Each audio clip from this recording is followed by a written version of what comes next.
गजानन महाराज की जय। श्री कृष्ण कन्हैया लाल की जय।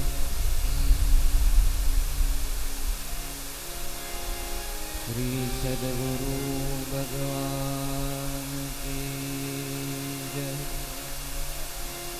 श्री शीतला माता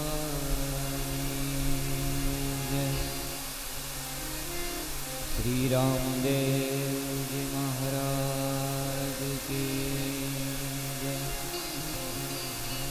ओम नमः पार्वती पतये हर हर महादेव।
परम सुखदं केवलं ज्ञानमूर्ते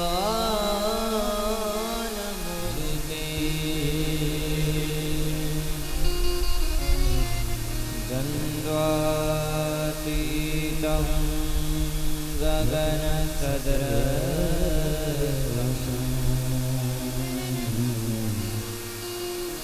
तत्त्वमस्यादिलक्ष्यम् एकं नित्यं विमलमचलं सर्वदी साक्षिभूतम्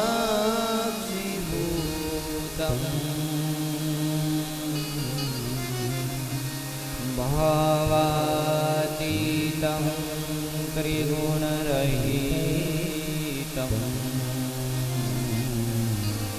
सद्गुरुं त्वं नमामि। शुक्लां ब्रह्मविचारसार परमां आद्यं जगद्व्यापिनीं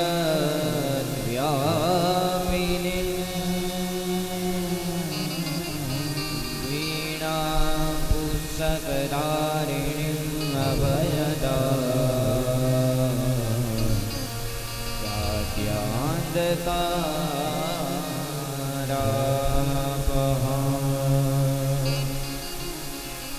हस्ते स्फटिकमालिकां विदधति पद्मासने संस्थिता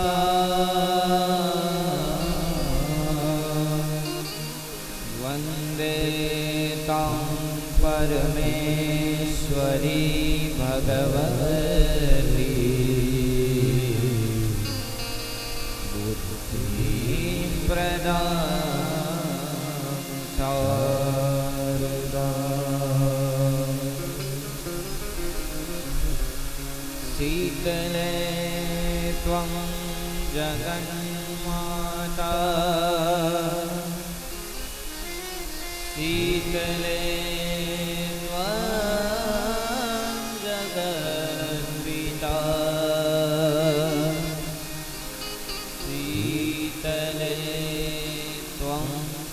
जगत्तारी शीतलाय नमो नमः। सच्चिदानंद रूपाय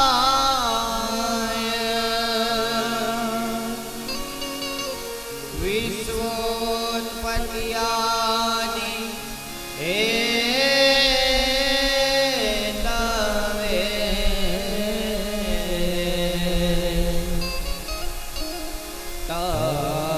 तापत्रय विनाशाय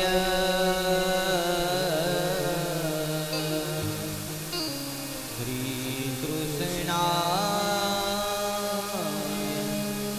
वयं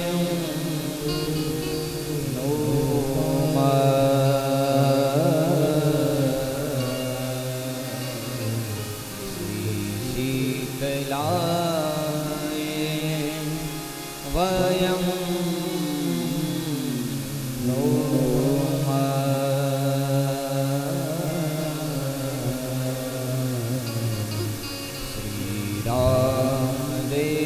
श्रीरामदेवाय वयं नमः। 2 મિનિટ માટે હરિનામ સંકીર્તન। राम नाम देता है सबको आरा, सबको आरा। प्रेम मुदित मन से कहो राम राम राम। हरे राम नाम देता है सबको आरा, सबको आरा। मुदित मन से कहो राम राम राम। तेरा नाम देता है सबको आरा, सबको आरा। प्रेम मुदित मन से कहो राम राम राम। तो राम नाम देता है सबको आरा, सबको आरा।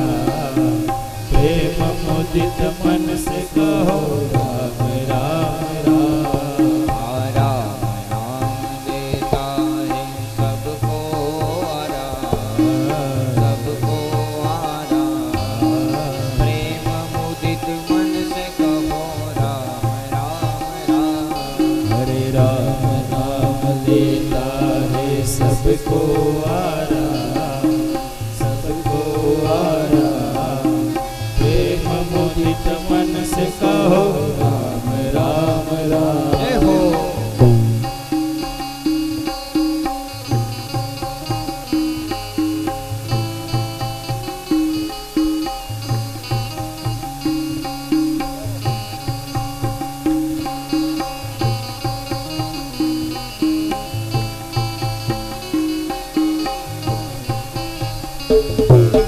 पाप कटे दुख मिटे लेके राम नाम। पाप कटे दुख मिटे एक राम नाम।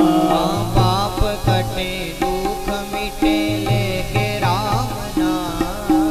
पाप कटे दुख मिटे एक राम नाम। भव समुद्र सुखद नाव एक राम नाम। भव समुद्र सुखद नाव एक राम नाम। भव समुद्र सुखद नाव एक राम नाम। हरे भव समुद्र सुखद नाम एक राम नाम। तो राम नाम देता है सबको आरा, सबको आरा।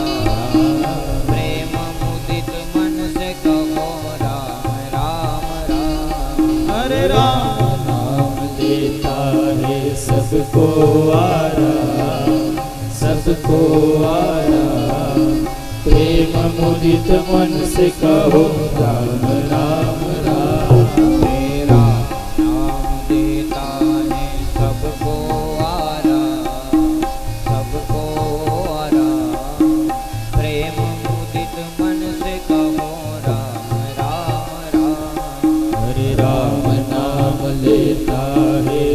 सबको आरा, सबको आरा। प्रेम मुदित मन से कहो राम राम राम। जय हो।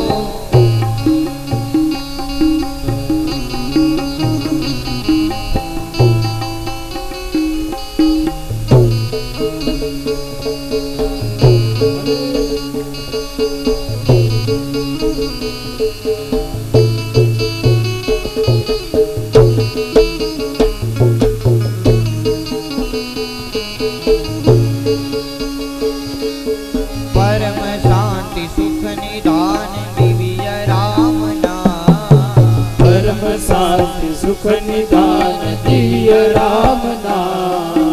परम शांति सुख निदान दिव्य राम नाम। परम शांति सुख निदान दिव्य राम नाम। निराधार को आधार एक राम नाम। निराधार को आधार एक राम नाम। निराधार को आधार एक राम नाम। हरे निराधार को आधार एक राम नाम। तो राम देता है सबको आराम, सबको आराम।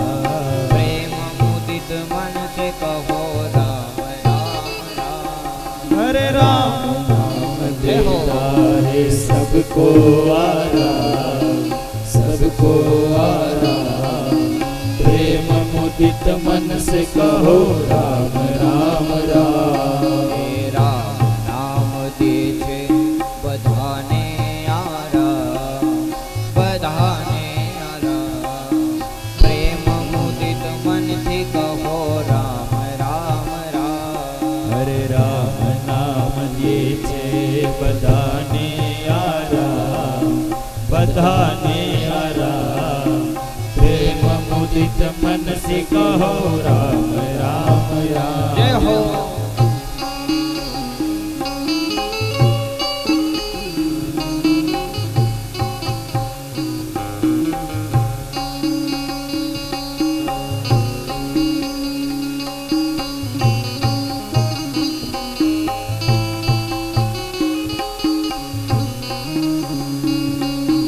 परम गोप्य परम इष्ट मंत्र राम नाम। परम गोप्य परम इष्ट मंत्र राम नाम। परम गोप्य परम इष्ट मंत्र राम नाम। परम गोप्य परम इष्ट मंत्र राम नाम। संत हृदय सदा बसत एक राम नाम।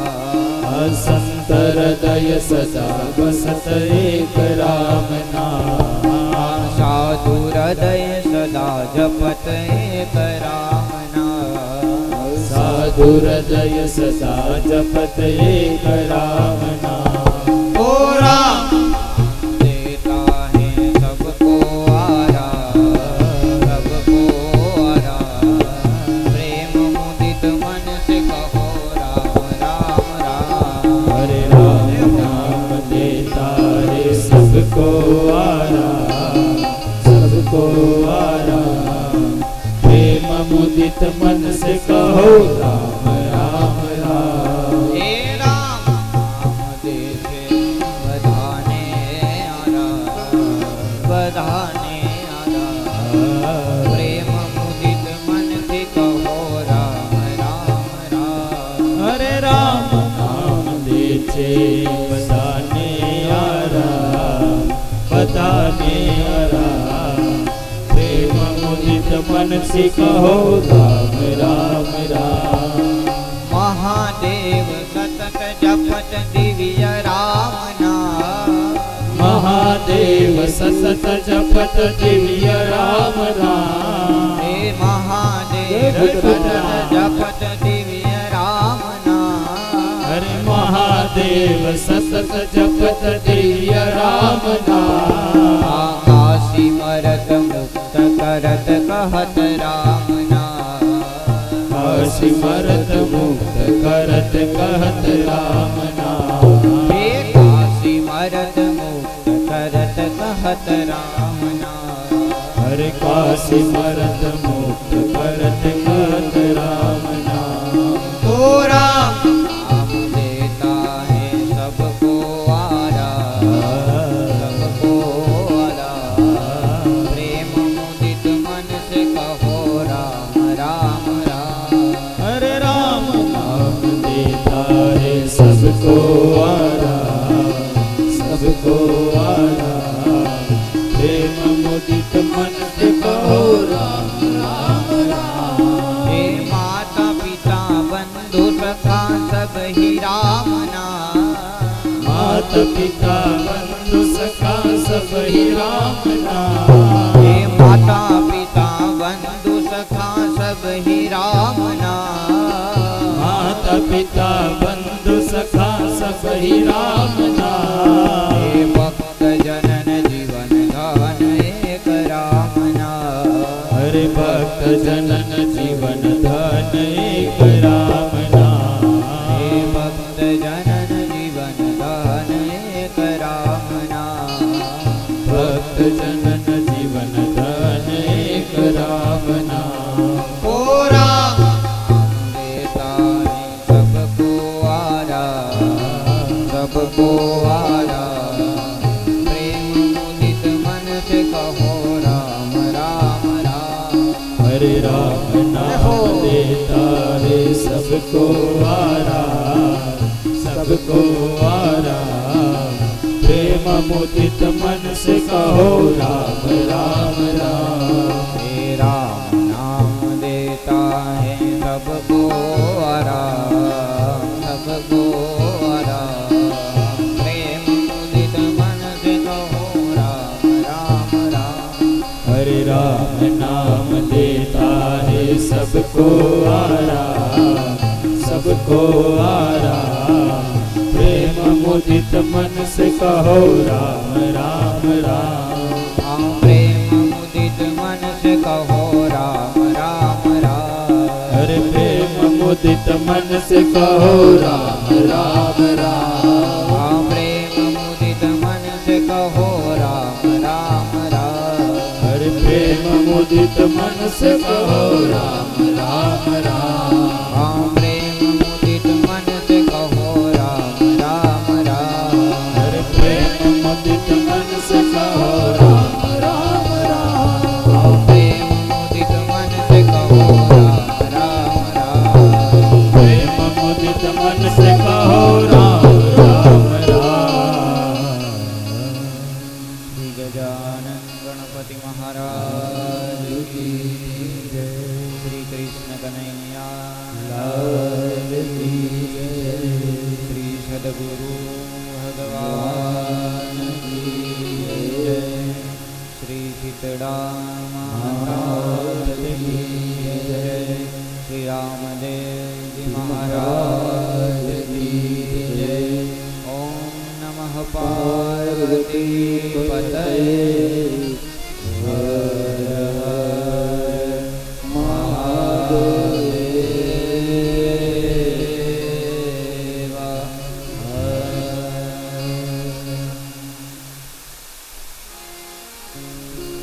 कृष्णचंद्र परमात्मा ने वांगमय स्वरूप જેની અંદર બિરાજમાન છે એવા ભાગવતજીને વંદન, તેમજ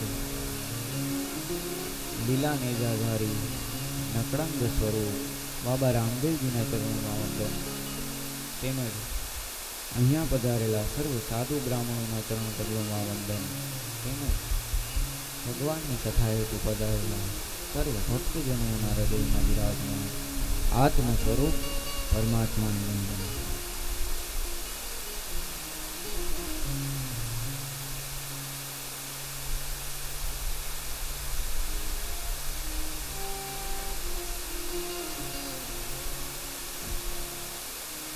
परम पवित्र चैत्र मास अने चैत्र मासनी अंदर पण परम पवित्र मां जगदंबानी आराधनाना दिवसे एटले चैत्री नवरात्रि अने आ चैत्री नवरात्रिनी નિમિત્તે આ ચૈત્ર નવરાત્રિના દિવસે જગદંબાના નિમિત્તે માં શીતળાના નિમિત્તે કે માં શીતળામાના મંદિરના લાભાર્થે કનૈયા મહિલા મંડળે ખૂબ સરસ ભગવાન માતાજીના મંદિરના નિર્માણ અર્થે જે આ સુંદર મજાનું કથાનું આયોજન થયું છે, એમાં જો તન મન કે ધન આ ત્રણમાંથી એકય સેવા થઈ જાય તો આપણે ખૂબ ભાગ્યશાળી કહેવાય. અરે આપણો જન્મારો સફળ થઈ જાય. એવું નથી કે આપણે દાન જ આપીએ, કદાચ આપણને ઈશ્વરે એવી શક્તિનું આપ્યું હોય તો આપણે આપણા તનથી સેવા કરી લેવાય. અહીંયા જે કથા મંડપ છે, કથા મંડપમાં કંઈ કચરો હોય એ વારી લેવાય.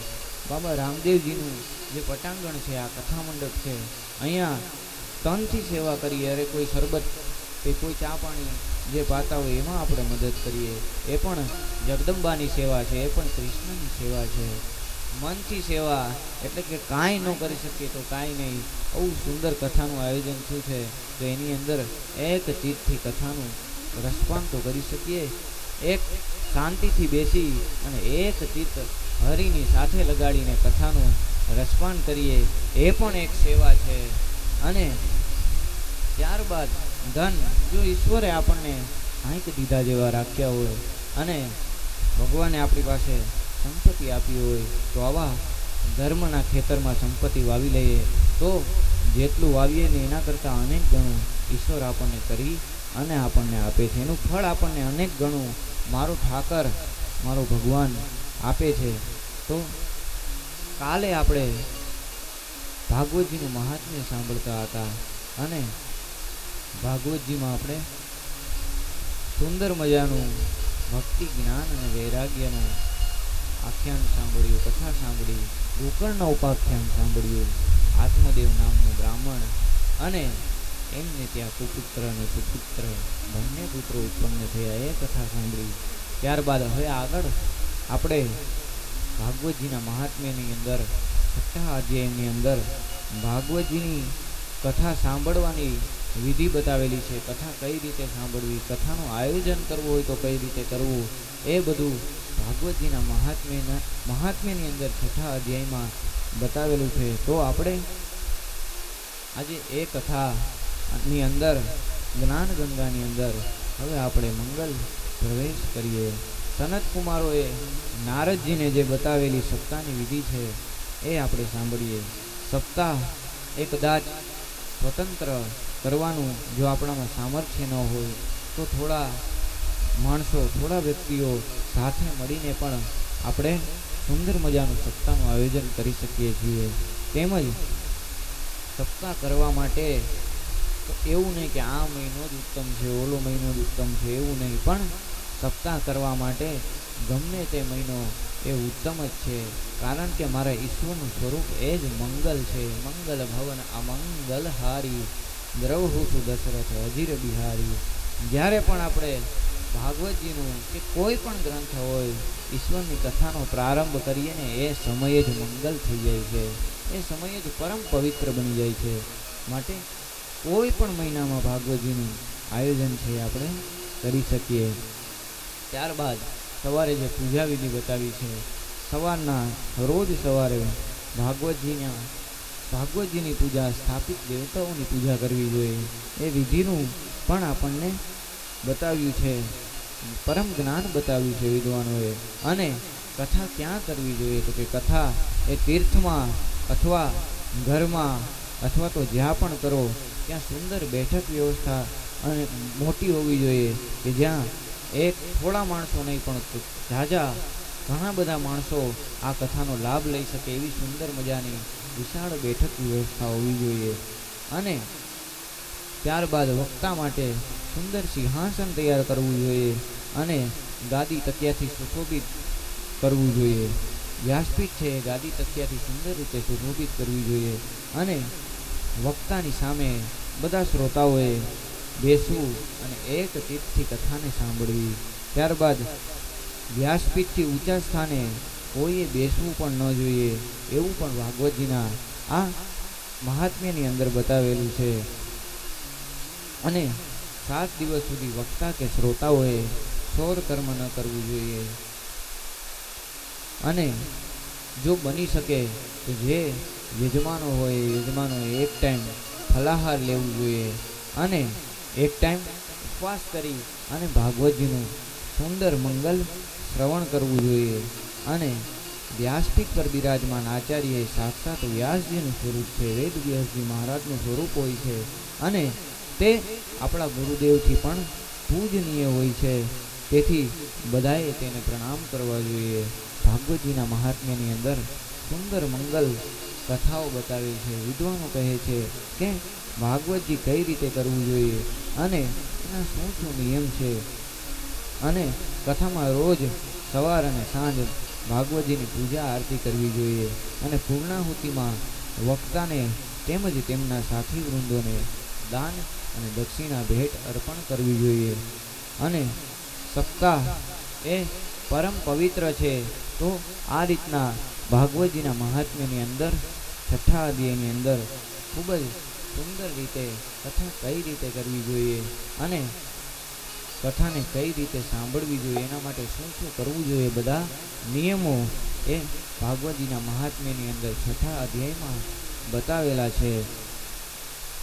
સોનકાદિક ઋષિએ આ રીતે વિધિનું શ્રવણ કરાવતા એટલામાં જ જ્ઞાન, ભક્તિ અને વૈરાગ્યની જે વૃદ્ધાવસ્થા હતી એ વૃદ્ધાવસ્થા દૂર થઈ ગઈ અને વૃદ્ધાવસ્થા દૂર થઈ અને ભગવત નામ સાથે કથાની અંદર જ્યાં કથા ચાલતી હતી એ કથાની અંદર જ શ્રી કૃષ્ણ ગોવિંદ હરે મુરારી હે નાથ નારાયણ વાસુદેવા સુંદર મંગલ ભગવાનના ગુણ ગાઈ, નારાયણના ગુણ ગાય અને નાચવા લાગ્યા, ગાવા લાગ્યા. આ બધું જોઈ નારદજી પણ ખૂબ ધન્ય થયા અને શંકાદિકને કહેવા લાગ્યા કે ધન્ય છો આપ, ધન્ય છે આ ભાગવતી કથા, જેનાથી સઘળા દુઃખો દૂર થઈ જાય છે અને દરેક જીવને મોક્ષ મળે છે. આ કથાને માટે જ શ્રવણ કરવા સ્વયં યોગેશ્વરને પણ ધરતી ઉપર આવવું પડે છે. ધન્ય ભાગવતી વાર્તા, ધન્ય ભાગવત, જે ભાગવતની કથા છે ખૂબ ધન્ય છે અને આ કથાને સાંભળવા માટે સ્વયં ઈશ્વર નારાયણ હરિને પણ નીચે આવવું પડે છે, પૃથ્વી ઉપર આવવું પડે છે. અને એટલામાં ધીરે ધીરે ચાલતા ત્યાં સુખદેવજી પણ પધાર્યા અને બધાએ એમનું સ્વાગત કર્યું, એમનું પૂજન કર્યું અને એમનું પૂજન અને સ્વાગત કર્યું એ સાથે જ સુખદેવજી બોલ્યા, નિગમ કલ્પતરોર્ગલિતમ ફલમ સુખમુખાદમૃતદવસંયુતમ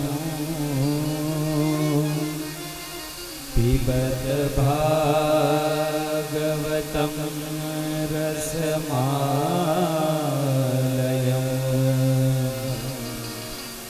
मुहुरहो रसिका भुवि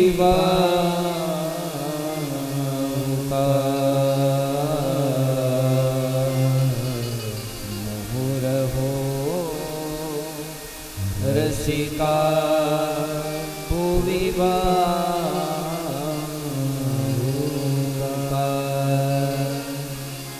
નિગમ કલ્પતરોર્ગલિતમ ફલમ સુખ મુખાદમૃતદ્રવ સંયુતમ પીબત ભાગવતમ રસમાલય મુહુરહો રસિકા ભુવિ ભાવુકા. હજુ તો સુખદેવજી આ રીતના ભાગવતજીનો મહિમા ગાઈ રહ્યા હતા.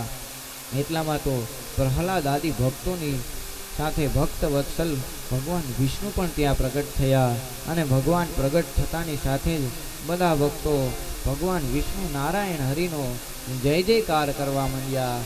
બધા વિષ્ણુ ભગવાનનો જય જયકાર કરવા માંડ્યા.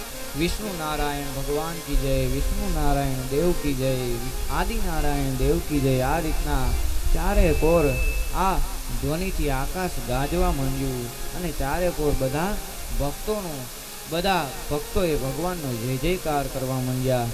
ત્યારબાદ ભગવાન આ બધું જોઈને ખૂબ જ પ્રસન્ન થયા અને ભક્તોને કહ્યું કે માંગો માંગો, આપને શું જોઈએ છે. એટલે બધા ભક્તો જ્યાં બિરાજમાન હતા ત્યાં બધા ભક્તોએ કહ્યું કે આપની આ કથા, હે ભગવાન, હે વિષ્ણુ નારાયણ હરિ, આપની આ સુંદર અને મંગલ કથા એ નિરંતર અમને શ્રવણ કરવા મળતી રહે, બસ એ જ અમારી અભ્યર્થના છે, બસ એ જ અમારી પ્રાર્થના છે ભગવાન. ભગવાને તથાસ્તુ કહી અને ભગવાન ત્યાંથી અંતર ધ્યાન થઈ ગયા અને સૌનકાદિક ઋષિઓ સહિત નારદજી પણ બ્રહ્મલોક ચાલ્યા ગયા. સુતજી કહે છે કે હે સોનકજી, મનુષ્ય શરીર મળ્યા પછી પણ જેને કથા નથી સાંભળી, અરે પુરાણ પુરુષ ભગવાનની આરાધના નથી કરી અને બ્રાહ્મણોને ભોજન નથી કરાવ્યું, એવા લોકોનો જન્મ વ્યર્થ છે. જે લોકોને મનુષ્ય અવતાર મળ્યો હોય અને એ મનુષ્ય અવતાર મળ્યા પછી પણ જો એ ભગવાનની કથા ન સાંભળી શકે, ભગવાનનું કીર્તન, ભગવાનનું સ્મરણ અને બ્રાહ્મણોને ભોજન ન કરાવી શકે, તો એનો જે જન્મ છે એ નિરર્થક છે, એનો જન્મ સફળ નથી થતો. ભાગવત એ જ કહે છે કે જીવ મારા શરણે આવશે તેને હું બધા દુઃખો મટાડી અને હું મુક્ત કરી દઈશ. ભગવાન શ્રી કૃષ્ણ કહે છે કે સર્વ ધર્મ પરિત્યજ્યાન મામે કામ સરળમ બ્રજ. હે જીવ, તારા સર્વ લોક ધર્મોનો ત્યાગ કરી અને તું મારા શરણે આવી જા, હું તારું કલ્યાણ કરીશ.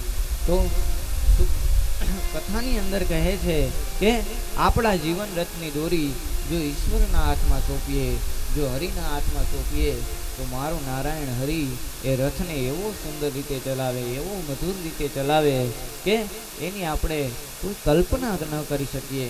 જૂનાગઢની અંદર મહેતા નરસિંહે પોતાના જીવન રથની દોરી એ ઈશ્વરના હાથમાં સોંપી હતી, હરિના હાથમાં સોંપી અને મહેતા નરસિંહે કહ્યું કે શું કહ્યું કે મારે એક તમારો આધાર સાંભળા ગિરધારી.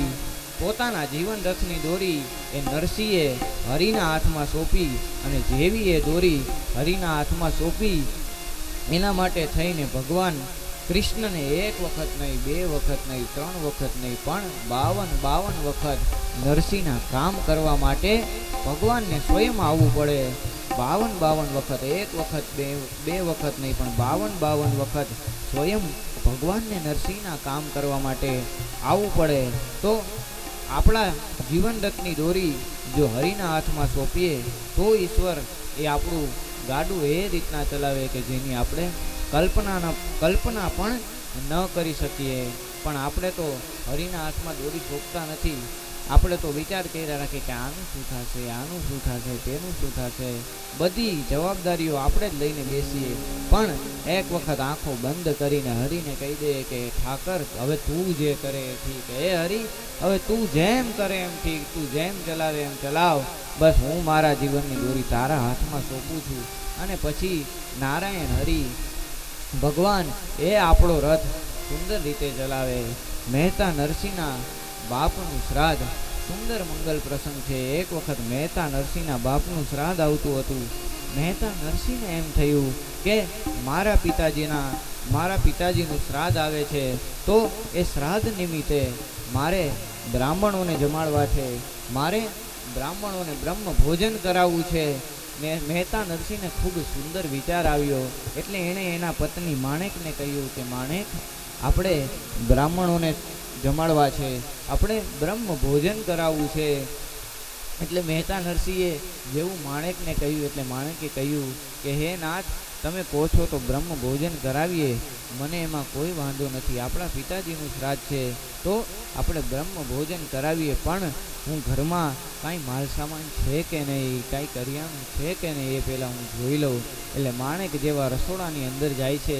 રસોડાની અંદર જઈને જોવે કે રસોડાની અંદર એક કે બે બ્રાહ્મણોને ભોજન કરાવી શકે એટલું પણ દ્રવ્ય મહેતા નરસિંહના ઘરમાં ન હતું.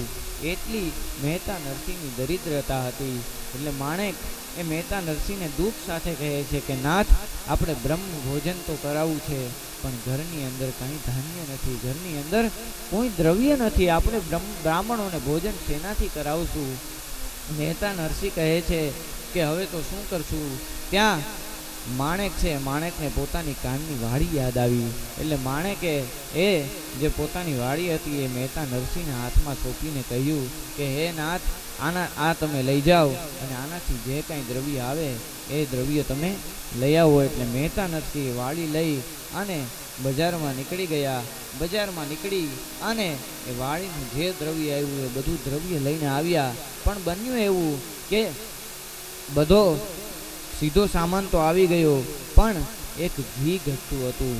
એટલે મહેતા નરસિંહને માણેક કહે છે કે હે નરસિંહ, હે નાથ, તમે આ બધું દ્રવ્ય તો લઈ આવ્યા, પણ આ સીધા સામાનમાં એક ઘી ઘટે છે અને બ્રાહ્મણોનું ભોજન એ લાડવા વગર અધૂરું છે અને લાડવામાં ઘી તો જોશે જ. એટલે હે નાથ, હવે ઘી નથી, ઘી માટે શું કરશું? એટલે મહેતા નરસિંહ માણેકને કહે છે કે હે માણેક, તમે ચિંતા ન કરો, હું બજારમાં જાઉં અને થોડું ઘી ઉછીનું લઈ આવું છું. મહેતા નરસિંહ કહે છે હે માણેક, મને એક તપેલી આપો, મને કોઈ એવું વાસણ આપો કે જેની અંદર હું ઘી ઉછીનું લઈ આવું બજારમાંથી. એટલે માણેક ઝડપથી એ ઘી આપે, એક તપેલી આપે છે. તપેલી લઈને મહેતા નરસિંહના હાથમાં મૂકે છે અને મહેતા નરસિંહ રાધે ગોવિંદ, રાધે ગોવિંદ, રાધે ગોવિંદ, રાધે ગોવિંદ કરતા કરતા બજારની અંદર નીકળી જાય છે ઘી લેવા. અને કવિ લખે છે મેં તે લીધી તપેલી હાથ જો ધરણી ધરનું ધ્યાન જો. મેં તે લીધી તપેલી હાથ જો ધરણી ધરનું ધ્યાન જો. એ મેં તે લીધી તપેલી હાથ જો ધરણી ધરનું ધ્યાન જો. મેં તે લીધી તપેલી હાથ જો ધરણી ધરનું ધ્યાન જો. મુખ ગોવિંદ ગોવિંદ ગોપાલ જો ધરણી ધરનું ધ્યાન જો. મુખ ગોવિંદ ગોવિંદ ગોપાલ જો ધરણી ધરનું ધ્યાન જો. હે મુખ ગોવિંદ ગોવિંદ ગોપાલ જો ધરણી ધરનું ધ્યાન જો. હે મુખ ગોવિંદ ગોવિંદ ગોપાલ જો ધરણી ધરનું ધ્યાન જો. ધરણી ધરનું ધ્યાન જો. ધરણી ધરનું ધ્યાન જો. ધરણી ધરનું ધ્યાન જો. મુખ ગોવિંદ ગોવિંદ ગોપાલ જો ધરણી ધરનું ધ્યાન જો. રાધે ગોવિંદ, રાધે ગોવિંદ, રાધે ગોવિંદ કરતા કરતા મહેતા નરસિંહ જુનાગઢની બજારમાં નીકળ્યા. એક દુકાને જાય, બીજી દુકાને જાય, ત્રીજી દુકાને જાય. જેવા મહેતા નરસિંહ જઈને કોઈ દુકાનદારને કહે કે શેઠ, મને એક તપેલી ઘી ઉછીનું આપો.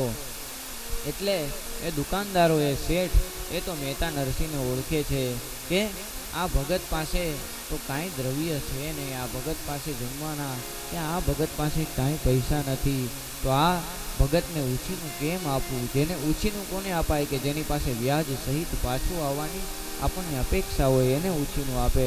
પણ મહેતા નરસિંહ પાસેથી તો મુદલ પણ પાછી આવવાની કોઈ ગેરંટી નથી. એટલે એ બધા દુકાનદારો મહેતા નરસિંહને ના પાડે છે કે હે નરસિંહ, ઘી તો હતું પણ હમણાં જ પૂરું થઈ ગયું.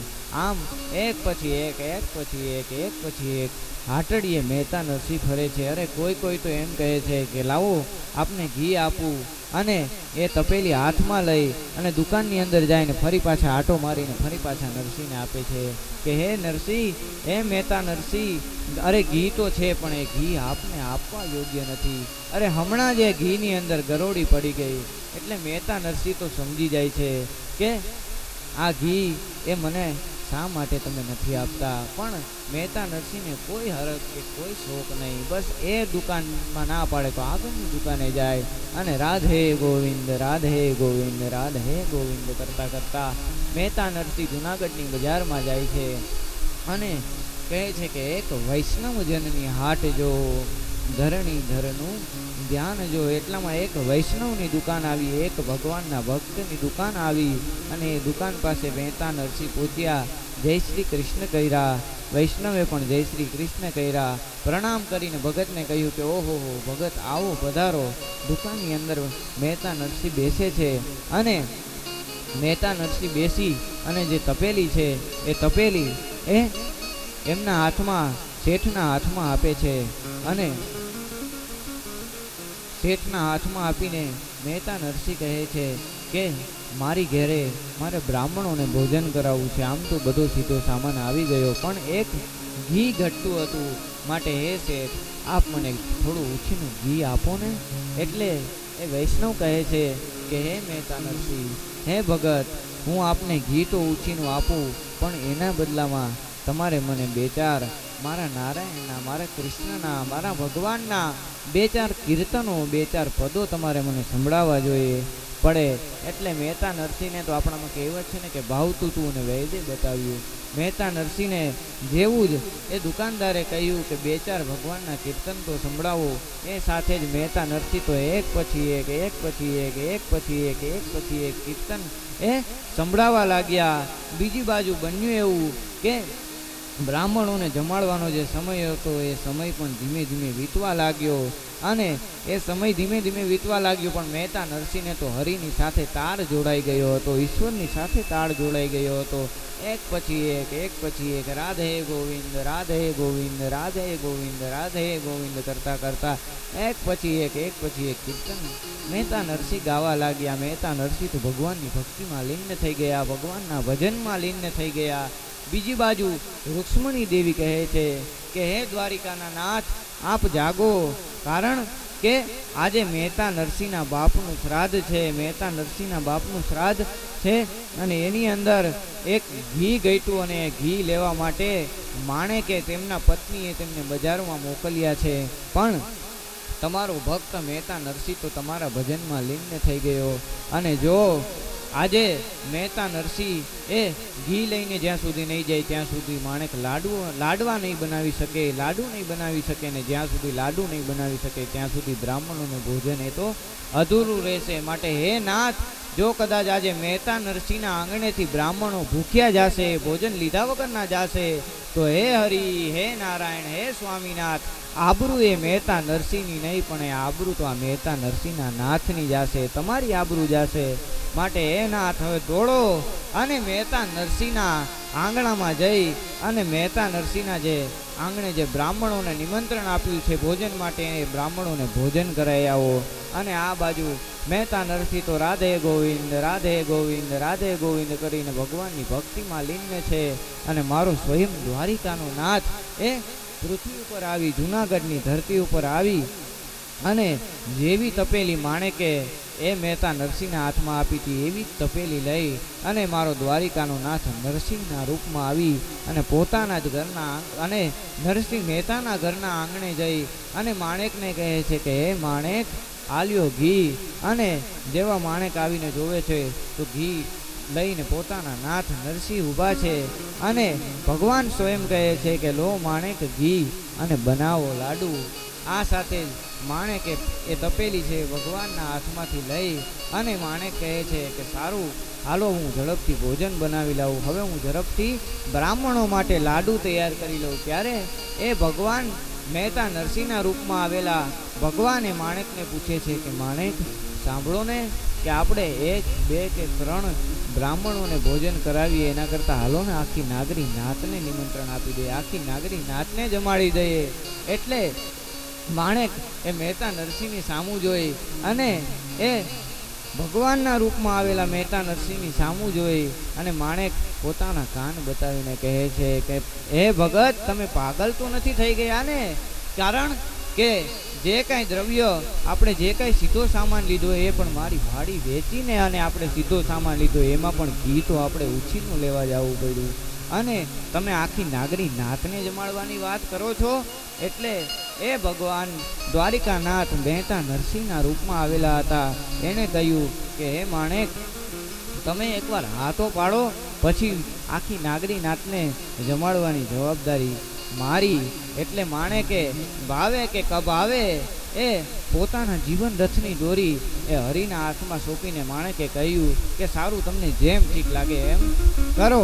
અને એ સાથે જ ભગવાન દ્વારિકાના નાથના એ રસોઈયાએ મહેતા નરસિંહના આંગણામાં આવી ગયા.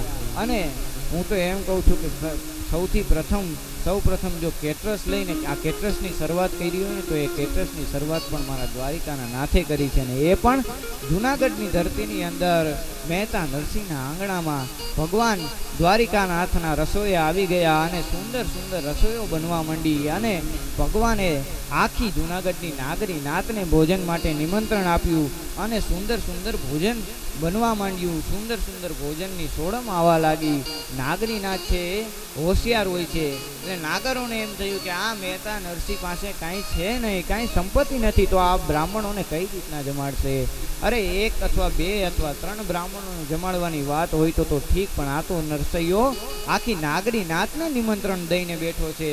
શું આ નરસિંહના આંગણામાં ભોજન બનશે તો ખરીને? શું આપણને એના આંગણામાં ભોજન જમવા તો મળશે ને?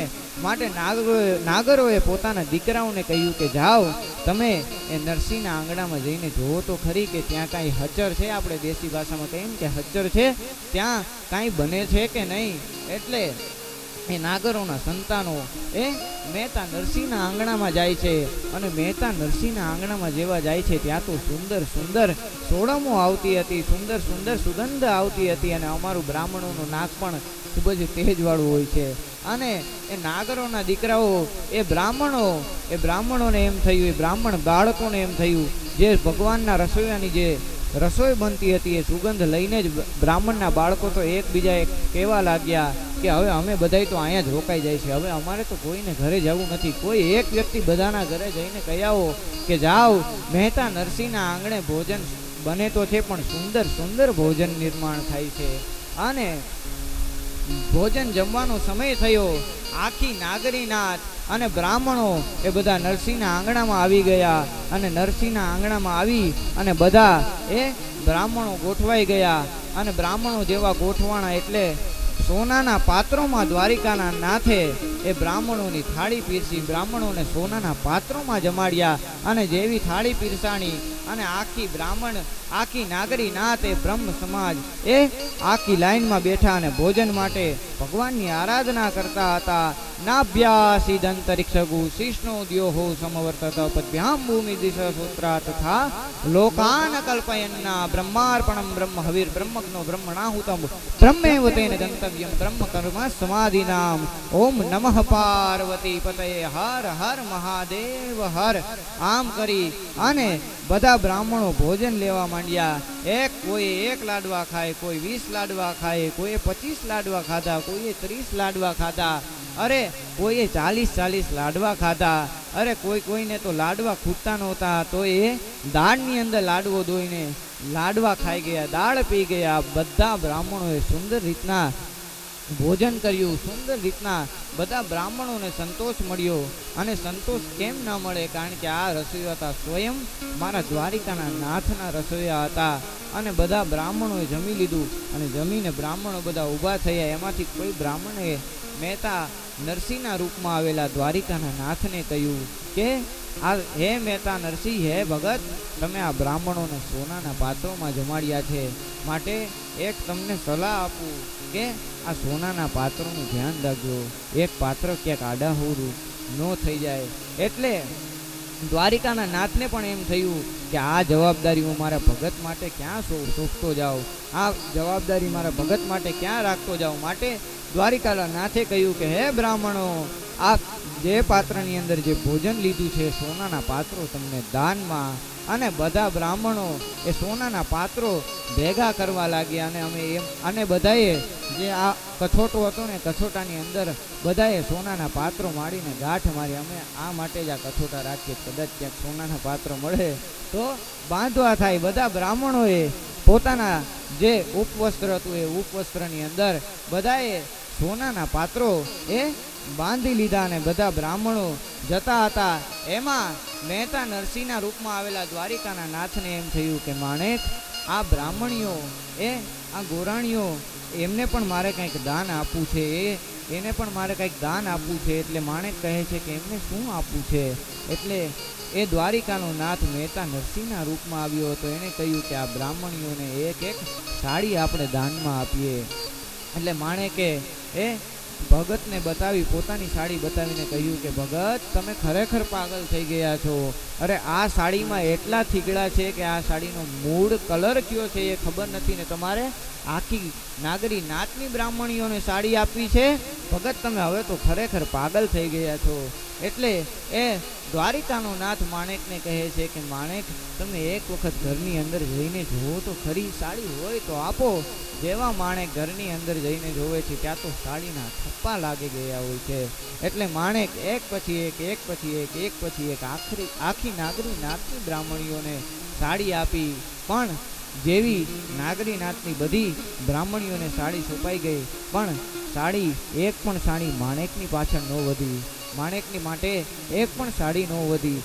અને જ્યારે બ્રાહ્મણોએ ખૂબ શાંતિથી ભોજન કરી લીધું, બ્રહ્મ ભોજન પતી ગયું, ત્યારબાદ મહેતા નરસિંહના રૂપમાં આવેલા દ્વારિકાના નાથે કહ્યું કે હે માણેક, હવે તો બ્રાહ્મણોએ સુંદર રીતે ભોજન કરી લીધું છે, તો હવે હું દામોદરજીમાં સ્નાન કરીને હમણાં આવું. એટલે માણેકે કહ્યું કે હા, હવે તમ તારે ગમે ત્યાં જવું હોય ત્યાં જાઓ. એકવાર આ બ્રાહ્મણોએ આપણા આંગણે ભોજન તો કરી લીધું, આ બ્રાહ્મણોનું ભોજન પતી ગયું, હવે તમ તારે તમે મોજ આવે ને જાઓ, તમને જ્યાં જવું હોય ત્યાં છૂટ છે. જય દ્વારિકાધીશ કરીને મહેતા નરસિંહ રાધે ગોવિંદ કરતા એ દામોદરજીના કાંઠે ગયા. આ બાજુ મહેતા નરસિંહ તો એ વૈષ્ણવ જનની હાટની પાસે ઊભા રહી અને કરતાલ હાથમાં લઈને રાધે ગોવિંદ કરતા હતા. એટલામાં બન્યું એવું કે મહેતા નરસિંહના હાથમાંથી કડતાલ છે એ પડી ગઈ. અને જેવી કડતાલ પડી એટલે મહેતા નરસિંહનું ધ્યાન તૂટ્યું. અને ધ્યાન તૂટતાની સાથે જ મહેતા નરસિંહે જેવું આકાશમાં જોયું કે તો બપોરનો સમય થઈ ગયો. એટલે મહેતા નરસિંહને સીધું યાદ આવ્યું. મહેતા નરસિંહને પોતાની લાજ, પોતાની ઇજ્જત ગઈ, એનું કાંઈ એને ડર ન હતો. પણ મહેતા નરસિંહને થયું કે આહા, આજે મારા આંગણેથી બ્રાહ્મણો ભૂખ્યા ગયા હશે, આજે આ નરસિંહના આંગણેથી બ્રાહ્મણો ભૂખ્યા ગયા હશે. તરત જ એ તપેલી હાથમાં લઈ, ઘીની તપેલી હાથમાં લઈને ઉતાવળા ડગલે મહેતા નરસિંહ પોતાના ઘરે જાય છે. અને ધીમેકથી કહે છે, કારણ કે મહેતા નરસિંહના જે પત્ની હતા માણેક, એનો સ્વભાવ થોડોક આકરો હતો. એટલે મહેતા નરસિંહે ધીમેકથી કહ્યું કે માણેક, લો આ ઘી અને બનાવો લાડુ. એટલે માણેકે પણ જોયું કે ભગત પણ ઈના, ઈ તપેલી પણ ઈની, કાંઈ સમજાતું નથી. એટલે માણેક કહે છે કે ભગત, તમે આ શું કરો છો? હજી તો હમણાં થોડી વાર પહેલા આપણા આંગણાની અંદર અરે એક નહીં, બે નહીં, ત્રણ નહીં, પણ આખી નાગરી નાતે ભોજન લીધું, આખી નાગરી નાત જમી ગઈ. અને એટલું જ નહીં, બધાને સોનાના પાત્રોમાં જમાડ્યા. જે પાત્રોમાં જમાડ્યા હતા એ પાત્રો પણ એ બ્રાહ્મણોને દાનમાં આપી દીધા.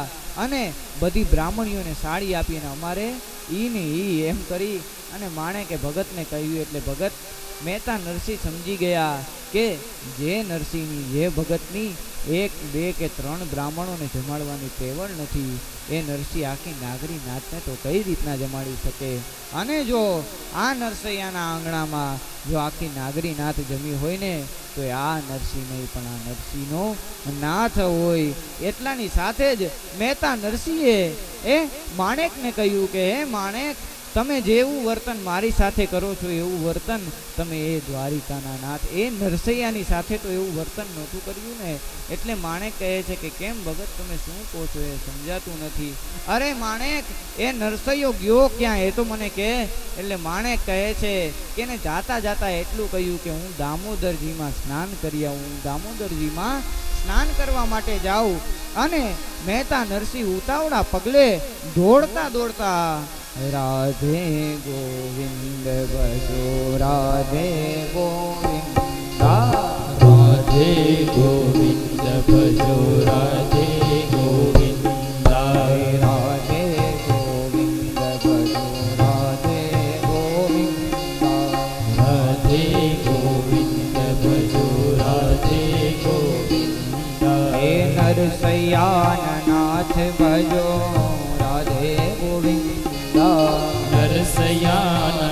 નાથ ભજો રાધે